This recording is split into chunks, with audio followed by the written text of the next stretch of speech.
Now let's talk about the entropy generation in a closed system. Okay. Now the entropy of any closed system can increase in two ways. The first way is the heat interaction, in which there is some entropy transfer.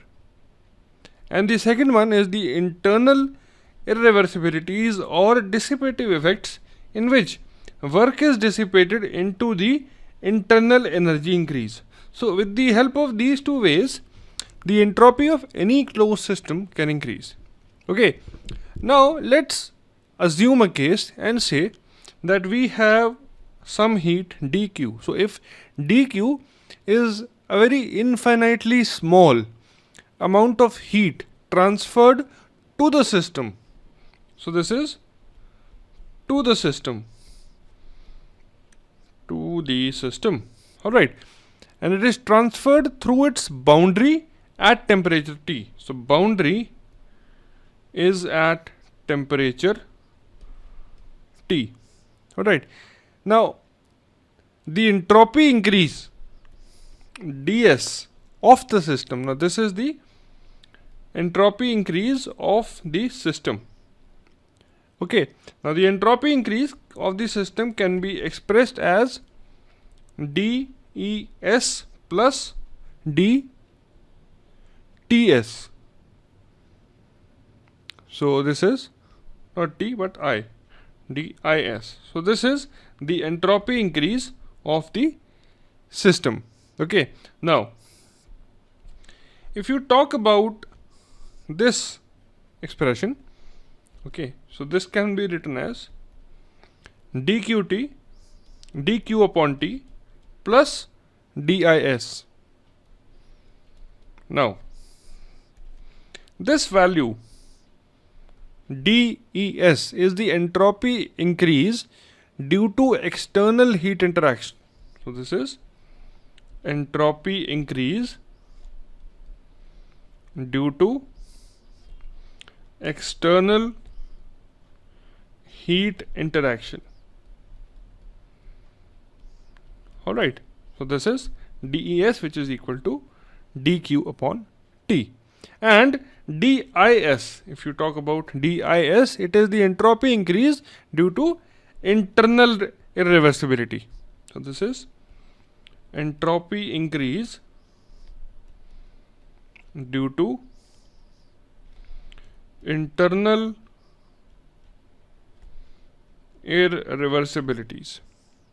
All right. So if you remember the Clausius inequality, ds is greater than or equal to dq upon t, isn't it? So this is the Clausius inequality, and we can say therefore that dis, that is the entropy increase due to the internal irreversibility, it is greater than and equal to 0.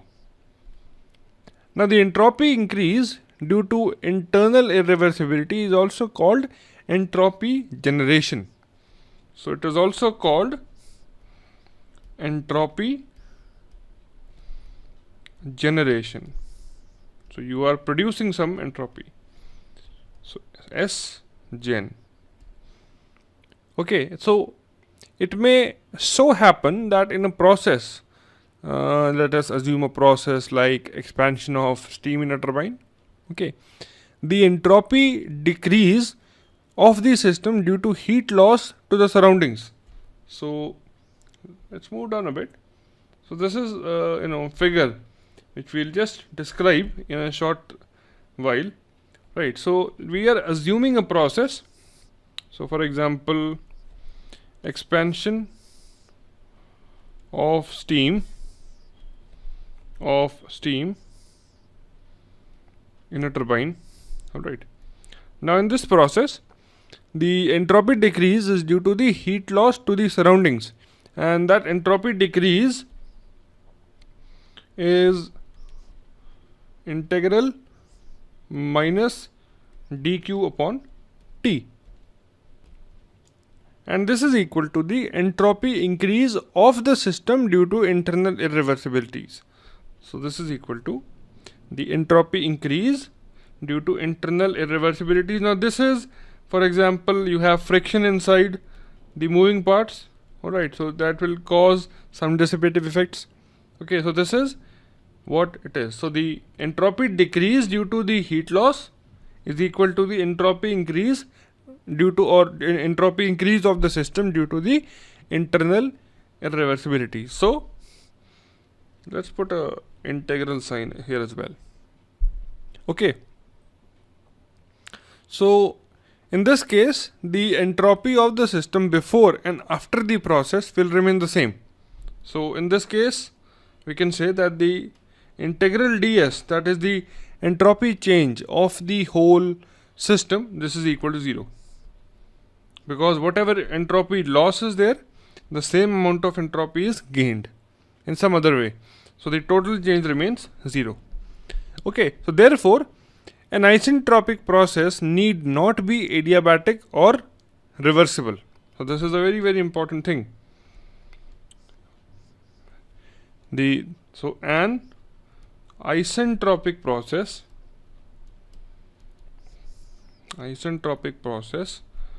need not be I can say adiabatic or reversible. Okay, now what is the meaning of this line? Because if you look at the statement here, you lose some entropy over here and you gain some entropy over here. Now this gain in entropy is due to the irreversibilities. Now because it is an irreversible process within the system, this means the process is not reversible. So one thing is gone. Okay, and there is some heat loss to the surroundings due to which the entropy is decreasing. So it is also not adiabatic. But the overall entropy change is 0. So it becomes an isentropic process. So we can say that an isentropic process need not be an adiabatic or a reversible process. But if the isentropic process is reversible, so let me write it down that way. So let's write down but if the isentropic process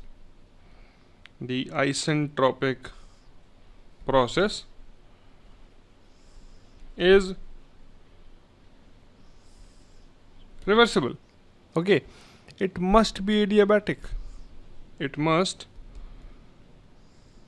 be adiabatic. Now what is this and how do we say this is true? Now if the process is reversible, this means there is no irreversibility, so this term, that is dis, this would be 0, and if this is 0, this term would also be 0 because dq will be 0. Okay, so it is an isentropic process because the overall entropy change is 0 and the process is reversible, so it is automatically becoming an adiabatic process as well. So this is something you should understand and remember. So this is point 1 to remember and this is point 2 to remember in this case.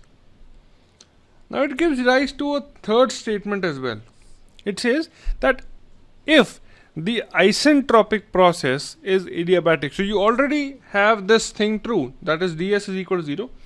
Okay, so if you have an isentropic process, which is isentropic process is, you can say, adiabatic,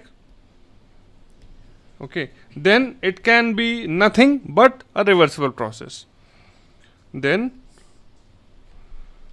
it must be a reversible process. So these 3 points are worth remembering, in this particular topic. Okay, so I hope you understood these 3 points. So if you look at an adiabatic process, okay, now an adiabatic process need not be isentropic, since entropy can also increase due to friction. Okay, so if you look at this second statement, it says if the isentropic process is reversible, it has to be adiabatic. Okay, but if the process is not, if the process is adiabatic and not isentropic. So let me write it down because it will get a bit confusing to you. It says if the process is adiabatic. Alright, now by this I mean that dq is equal to 0. Okay, it need not be isentropic. Okay, so it need not be isentropic. Why? Because you still can have some irreversibilities, and these irreversibilities can be due to the friction, and these irreversibilities can still cause the entropy to increase. Okay, so this is another contradictory point to the above 3 points. So these are 4 different statements which are correlated with each other. Okay, now let's come to the last statement of this. It says that if the process is adiabatic and reversible, it must be isentropic. Last is, if the process is adiabatic and reversible, if the process is adiabatic and reversible, it must be isentropic. So I hope you understood these 5 points. So let's revise them quickly. The first is, an isentropic process need not be adiabatic or reversible. Okay. Second, but if isentropic process is reversible, it has to be adiabatic. Second, if the isentropic process is adiabatic, then it must be a reversible process. Then next, if the process is adiabatic, it need not be isentropic because of some internal irreversibilities causing the entropy to increase. And the last one is, if the process is adiabatic and reversible, it must be isentropic. Okay, so these 5 points you should always remember. Now let's take an infinitesimal reversible process in a closed system. So this is a closed system, we can always assume. So this is the boundary. The boundary temperature is T. Now across this boundary there is some heat transfer and there is some work transfer, and the system is taken from state 1 to state 2. Let us say this process is a reversible one. Okay. Now if the process is reversible, then if we apply the first law of thermodynamics on that, we would get dqr. R stands for the reversible process. This is equal to dur, so dur plus p dv. Okay, and if the process is irreversible, then it becomes dqi is equal to dui plus dwi. Now this is only for a reversible process or for a quasi-static process. Okay, because PdV work can only be found out for a quasi-static process. Now, because the internal energy is a property and it does not depend upon the path, okay, so these two quantities are same. So I would say that dur is equal to dui, isn't it? So this can give rise to an equation which says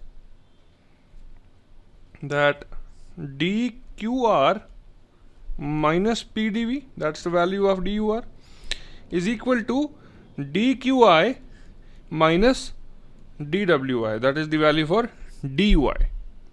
Okay, now because this is a reversible process, I can say that the value for dqr, okay, if we divide the whole equation by t, so if you divide everything by t like this, okay, so you would have dq reversible upon t equal to dq irreversible upon t. Now when you take it that side, it becomes positive, plus pdv minus dwi upon t, isn't it? Now this difference, which is the difference between the reversible work and the irreversible work, this is basically the work that is lost due to the irreversibility. Okay, so I can write it down. This is the lost work due to irreversibility. Again, it is called lost work. Right. Now, if you look at this, this is the entropy increase of the system, ds. So I can write it down like this, ds. This is the, you can say, entropy generated inside the system, because it is due to the irreversible heat transfer. Okay, so this is des and plus, and this is the internal irreversibility, and this becomes dis. So if you move up a little bit and you come to this part, okay, in this you had that the entropy can be increased by two things. One is the heat interaction, in which there is some entropy transfer, and the second is the internal irreversibilities. Now in this was the primary equation, where des, this is equal to this. Okay, and the value of this is entropy increase due to the external heat interaction, that is due to the external irreversible heat interaction, that is this. Now this is the entropy increase due to the internal irreversibility, and dis is also known as the entropy generation or the entropy production. Okay, so now if you compare this with this equation, this part is des and this part is dis. Okay, thus the entropy of a closed system increases due to heat addition, which is due to this, okay, and internal dissipation, which is this. Okay, so I hope you understood this. Okay, now in any process that is executed by a system, energy is always conserved, but entropy is produced internally. A very, very important point to understand. Okay, now for any process between equilibrium states 1 and 2, so if you go back to the diagram, so this is one equilibrium state, and this is the other equilibrium state. So let us say there is a process that is going between the equilibrium state 1 and 2. Now, in going through these two states, let us apply the first law. Okay, the first law can be applied as dq in going from 1 to 2, okay, minus dw in going from 1 to 2. This is equal to E2 minus E1. Okay, so you can say this is the energy transfer. This is the energy transfer. Okay, and this is the energy change. And this is the energy change. Okay, so I can say that Q in going from 1 to 2, or the heat interaction in going from 1 to 2, is equal to E2 minus E1 plus the work done in going from 1 to 2. Okay, so we can apply the first law for the process between states 1 and 2. Now let's apply the second law. The second law states between state 1 and state 2 that S2 minus S1, this is greater than or equal to integral 1 to 2 dq upon T. Okay, now it is only the transfer of energy as heat which is accompanied by entropy transfer. We know this. Okay, now both of which occur at the boundary. At boundary, the temperature is T. I'll repeat that the transfer of energy as heat, this transfer of energy as heat, because there are two transfers of energy. One is due to heat and one is the work transfer. So only the transfer of energy which is accompanied by which is accompanied by entropy transfer. Now both of them occur at the same temperature at the boundary where the temperature is T. Now work interaction is not accompanied by any entropy transfer. Thus the entropy change of the system, if you look at this, the entropy change of the system, that is S2 minus S1, it exceeds the entropy transfer, that is this. So if you look at the diagram again, due to this energy transfer to the system, the entropy transfer, let us put a bright red color for it, the entropy transfer is dq upon T. So whatever entropy is being transferred in the system, alright, there is no entropy transfer out of the system, because what is coming out of the system? Work is coming out of the system. So whatever entropy is there, it is going in the system. Okay, so the entropy change of the system is always greater than the entropy which is transferred to the system. So there is some entropy which is being produced, isn't it? So to make it equal, to make this thing equal, I would say, because this is the entropy change, this is the entropy change, alright. So and this part is the entropy transfer.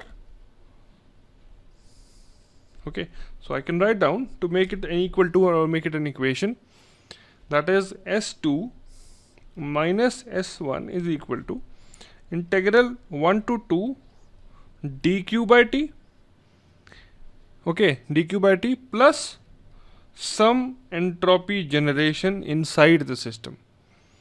Okay, so this is a very important equation that you should always understand and remember, and we can always say that the entropy which is generated inside is greater than or equal to 0, and we all know that the entropy generation is due to the internal dissipative effects or internal irreversibilities.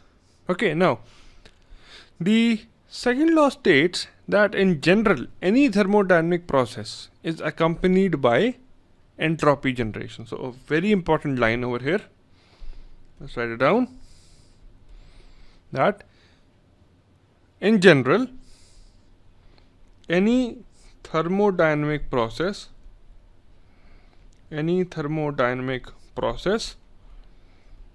okay, is accompanied by an entropy generation.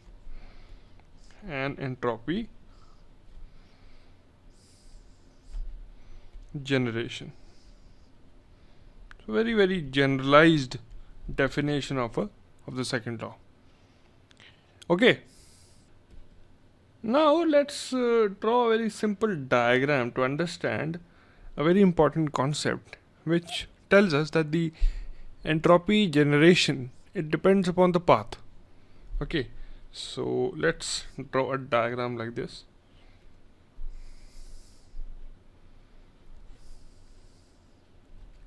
And let it be a TS plot. Okay, so the system goes from state 1 to state 2. Okay, and then there are two paths. So this path from state 1 to state 2 is a reversible path, and then there are two irreversible paths. This is the first path, which is path A, and you have the second path, which is path B.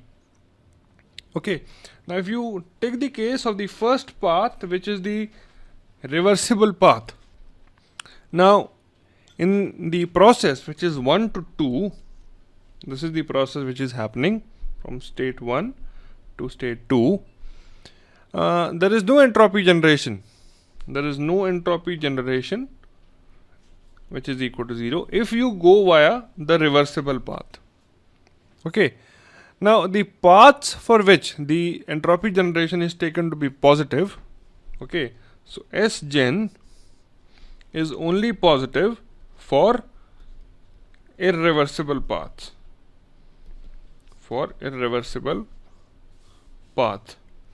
Because you will have some entropy generation when you go through path A or path B. Okay, so like heat transfer and work transfer during the process 1 and 2, the entropy generation also depends on the path of the system which it follows. Mind you, entropy is a property, but the generation of entropy, it depends upon the path. Okay, so you can say the entropy generated is not a thermodynamic property. So you can say that the difference of the generated entropy is not a perfect differential, or it is an inexact differential. Okay, although S2 minus S1, this is equal to ds, because S is a property, but S gen is not a property of the system. Okay, so we can generalize this statement and say that the amount of entropy generation, let me write this down as well. So ds gen, this is equal to ds minus dq by t. So a very important thing to note down, which is basically the rewritten form of this equation. Now, the amount of entropy generation quantifies the irreversibility of the process. If the entropy, or you can say if path A causes more entropy generation than path B, so if I say the entropy generation in path A is greater than the entropy generation of path or in path B, then we can say that path A is more reversible, or path A is more irreversible as compared to path B. So this means that path A is more irreversible than path B. This means